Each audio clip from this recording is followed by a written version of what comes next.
Welcome back to Bulgaria and welcome back to Bdin Vidin in our Football Manager 24 Build a Nation save. Hello guys, welcome to the end of another season. Of course, last time out we were absolutely smashed by Barcelona in the Champions League quarter-final, but we did make it to the Champions League quarter-final, which was, of course, the most important thing. If we have a quick look at the Champions League, lost to Barcelona in the quarterfinals on aggregate. It was an absolute spanking at the hands of Barcelona, 10-0 on aggregate, which is really, really poor. And it's Barcelona who've made it to the final against Arsenal. It hasn't quite been played yet. Well, it has, but it hasn't in this timeline. I'm just recording the end of the season. Obviously, I've got a couple of different save files for it from here, the end of season review, and then have a look at the coefficients. But we are here to obviously have a look at how the rest of the season went after losing so heavily to Barcelona. We did, of course, win the cup. We beat Septembri Sofia after extra time, which was fantastic. We also did take home the league title again by 3 points from CSK 1948. They are really starting to push us, shall we say. They're the only team who are. The rest of the teams are miles behind, 23 points, I believe that is. To Botev, and then Levski even further back. You may notice one omission from the championship group, and that is Ludogorets. They made it to... They didn't even get into the championship group, shall we say. They're in the second phase, but they do, of course, qualify for a European place because of that. Obviously relegated this season, we've got Itar, Nesabar and Belasica. Couple of teams like Spartak Varna, it was only a couple of seasons ago, they were doing really, really well in Europe. They've missed out on relegation by 3 points, such as their struggles. Financially, the club's in a fantastic position. We've got 16 million pounds in the bank. We've got some really, really good players. Key player is now Gonzalo Medina. I think he's going to be, as I've said previously, he's going to be absolutely fantastic for us. He's only 19 years old. A brilliant, brilliant player. Anyway, let's move forward to the end of season review, shall we? And here we are, guys. 2038-39 season review. So we are now, I believe, 15 seasons completed. So let's have a look. In terms of the new arrivals, we did break our transfer record twice this summer with two equal fees of £36 million. Not too many players have come in. Obviously, we now have a very, very good squad. It's just putting the final pieces together for us to be really, really competitive in Europe. But we are, perennial last 16 a team in the Champions League, which is nothing to be sniffed at from where we came from when we took over. Obviously, we do need to try and improve upon that a little bit and try and get some of the other Bulgarian teams into that as well. But Charlie Castles, £36 million. He's made 33 appearances. He scored 22 goals with 8 assists. Is a really good return. David Royo is another one. 38 appearances, 21 goals, 5 assists. And then we've got Ender Sanchez, 34 appearances, 33 assists, but he does play as a centre-half. He's had another good season. In terms of the outs, there was some big ones. Baba Campore for £111 million to Manchester City, where he has featured heavily for them.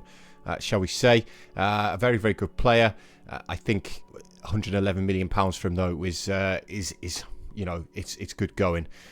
A couple of fringe players gone as well. Of course, we've got Ricardo Machas, who's gone back to Spain, and Sevilla again made plenty of appearances for him, but we did make a healthy profit on Ricardo there. And the rest of them are just sort of fringe players who have all gone out really. There's been, obviously, as usual, not too many loans gone out, but we have extended a lot of loans, so they don't show up in here. Anyway, on to the season results. We did obviously win the league. CSK actually closed the gap on us in the championship phase here. This only shows the preliminary phase. And you can see Ludogorets missed out by a point from Levski Sofia. But final position first. Average attendance of 18,658, which is 95% full. The top goal scorers joint between Baron and Castles. Champions League quarter-final. Had a really, really good group stage. Lucky to get past Liverpool, really, but then we were absolutely spanked, really, by Barcelona. Again, good attendance. Baron top scorer. In terms of the Cup, we were the winner of that as well. Yeah, unbeaten all the way through. And the Super Cup, we also beat CSK 1948. Right at the start of the season, Lima, the top goal scorer for Bdin in that one. Moments to remember, the biggest win was a 6-1 away win over Baro, Stara Zagora, Royo, Orachev, Castles, Dan Zerbi and Medina, all getting on the score sheet. Match to remember was a 2-1 away win in Dortmund. Charlie Castles and Arujo with the goals, and the goal of the season goes to Fernando Baron this season. Financially, as I've said, we're in a very, very, very good place. Reputation doesn't look as if it's grown. Oh, it has grown. I beg your pardon. My eyes aren't working. Club's reputation has increased over the last season. It was helped us attract higher calibre of player to the club and help our support base grow, greatly improve our commercial revenue. So we're now currently a 4-star continental reputation team. That's going to help us massively going forward. We can bring in some bigger players. But sponsorships up slightly, broadcast revenues down. I don't think we've had the final payout from the Champions League yet, so that could go up again. Corporate hospitality is up. Prize money, it's about the same. It is slightly less, but it is about the same. And then match day and commercial revenue is again very, very similar. But Baron selling the most shirts, 23,300 shirts sold now, which is fantastic. In terms of how we lined up, this is the strongest side for the season. It's Zanis, the young Greek, in goal. Made 44 appearances for us this season. Played very, very well. Ender Sanchez, Kenny Lund, the young Swede, and Miljokovic getting in there. Gonzalo Medina and Lima, the two wing backs. Elias and James Ali Marungu, David Royo, Fernando Baron, and Charlie Castles. And you can see that the front three, you know, doing really well. I'm surprised that Diogo Costa's not in there, to be honest. Over, you know, sort of Miljokovic, we did sort of change formation halfway through the season, which may be why we've now gone to 2 centre-backs and we have a holder and 2 midfielders. So, but yeah, really pleased with Zanis. You know, he's still only 19 years old. He's still improving. He's a very, very capable replacement. We did pay £11 million for him, but he's a very, very good goalkeeper. In terms of the accolades, we are now 53 ourselves, but there's no record breakers this season, but the fans player of the season goes to Fernando Baron. Young player of the season is Gonzalo Medina, and signing of the season, Charlie Castles. Goal of the season, as we've already discussed, is Fernando Baron, as is the top goal scorer with 28 across all competitions. Lima with 18 assists, which is immense. Player of the match awards, it goes to Baron, highest average rating Baron. And Ender Sanchez, 77 passes completed per 90. So it lists us as history in the making. You'll have to beg my pardon here, guys. My mouse has a habit of double clicking. It's history in the making. It's 3 trophies won. And there is our manager timeline. It's not very interesting, the manager timeline, to be honest. So yeah, only one thing left to look over, guys, and we will wrap up, and I will get on with next season, and that is how we've done in the coefficients. So back in just a tick. Right, here we are then, guys. We will start off with Bdin as a club. We are now the 14th highest coefficient club in Europe. We're above the likes of Newcastle, Milan, Tottenham, Bayer Leverkusen, Valencia, Benfica, Porto. There's some big, big names below us. We've scored another 25 this season, which is huge. Newcastle actually scored 31. But we are on 116 points. We're not too far behind some of the clubs ahead of us, which again is really, really big. We've outscored some of them as well. You know, so again, looking really good. So next season, as you can see already, we're going above Juventus. We're going above Bayern Munich, which is huge. We're going above Napoli. We're going above Man City as things stand at the minute. They're losing that 36 off the front of theirs.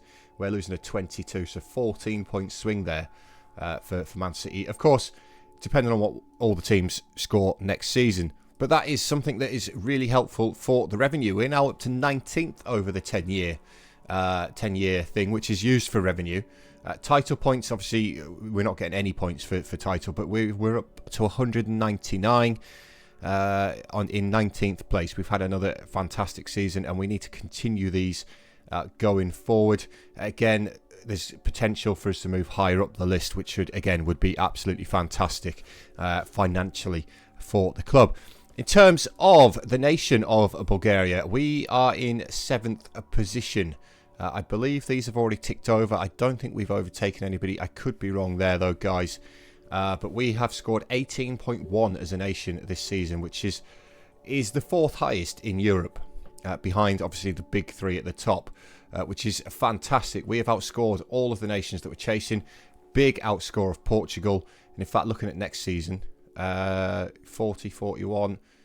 The season after, maybe we're above Portugal. We're not too far behind France and Germany. If we can get ourselves above these three, which is, you know, it's not too far away, become the fourth biggest nation in Europe. It's going to be absolutely huge for the nation of Bulgaria.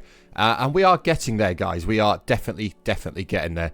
7th place still sees us with 2 Champions League spots. Obviously, 1 straight into the group, 1 into the qualifiers, into the league path. 1 more position and we get 2 teams straight into the group and 1 into the league path, which is going to be huge for us. We get 1 straight into the Europa League, 1 Europa League qualifiers and 1 in Conference League qualifiers as well, which again is pretty decent. But 1 more spot up and we get that second one. If we can get into 4th, we get 4 teams straight into the group phase of the Champions League, which is going to be massive. In terms of how the clubs themselves got on, let's have a look at those. We'll start off with Bdin. And here we are. We had, like I say, a very, very good run. We were unbeaten in the league phase, and that does include playing teams like Atletico Madrid, Man City. We, of course, thumped RB Leipzig, which you were here for. You were here for the RB Leipzig game. Of course you were. Beat Dortmund. We drew with Liverpool. It was fantastic. We then obviously went to Anfield. It was a disappointing 2-1 defeat, but we came back to the Bdin Stadium and it was a 4-2 after extra time. Orichev and Araujo in extra time, and then of course Barcelona happened. But we're not going to talk about Barcelona. It was really, really poor.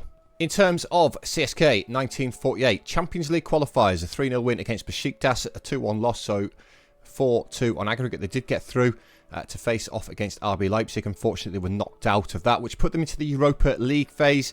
Defeats against Roma, Vitória de Guimarães, Besiktas and Fenerbahce. But they did pick up victories over Olympiacos, FC Utrecht, LASK or LASK. A draw with Brighton. They did get into the knockout rounds. A 2-1 aggregate win over Wolfsburg. Legia Warsaw were next. A 4-1 win in that one. Before finally and only just losing to Dynamo Kyiv in the quarter-final of the Europa League. It was 4-3 on aggregate. I do beg your pardon. 1 more goal would have seen CSK get to the semi-final of the Europa League. So they've had a very, very good season for us in Bulgaria. Levski Sofia were in the qualifiers for the Europa League. Maccabi Tel Aviv and Vålerenga were both swept aside quite comfortably. Europa League phase, wins against Malmo, Maribor, a draw with Brighton, defeat to PSV, a draw with Celtic, a win over Maccabi Petah Tikva. Was very, very good. Dinamo Zagreb, a 1-1 draw, and a 4-0 thumping of Besiktas. Saw them get through to the knockout playoff round, where unfortunately they succumbed 4-3 again to Antwerp. So fairly decent as far as Levski are concerned. It would have been nice if they got a little bit further into the knockouts, but they've still had, you know, a decent qualifying, a decent-ish run in the group. I can't see the league phase anymore. I've gone too far into the future, but they've had a decent run there. So disappointing to not get past Antwerp, though. Right, Ludogorets next. They were straight into the Europa League phase. Wins over Celtic, defeat to Anderlecht, win over Malmo, Casais. Draw with Trabzonspor, draw with Valencia, a defeat to Legia Warsaw was a little bit disappointing.